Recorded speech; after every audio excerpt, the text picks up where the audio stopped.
सब तो पहली खबर कि पेशावर हाई कोर्ट ने मखसूस निश्चितां ते मुंतखब मैंबरान नूं हलफ लैण तो रोक दिता है।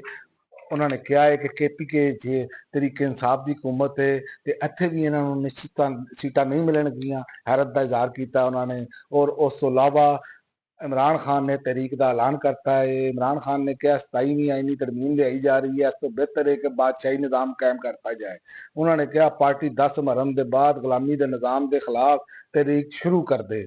उन्होंने पाकिस्तान तहरीक इंसाफ के पैटर्न इन चीफ ने कहा कि 27वीं आईनी तरमीम लाई जा रही है, इस तो बेहतर है कि बादशाहत का निज़ाम जड़ा है और ऐलान करता जाए। अदलिया नूं गौरमेंट का महकमा बना दिता गया है। रावलपिंडी अडयाला जेल के बाहर अपनी भैनों के जरिए पैगाम देंदे आया उन्होंने कहा कि पंजाब असैम्बली 26 अरकान ते पाबंदी लाई गई है और इन्हां नालों बेहतर है तो साढ़े अरकाने असैम्बली जड़े ने वो बाहर असैम्बली लान। और उन्होंने कहा 10 मुहर्रम के बाद गुलामी के निज़ाम के खिलाफ तहरीक शुरू कर दे।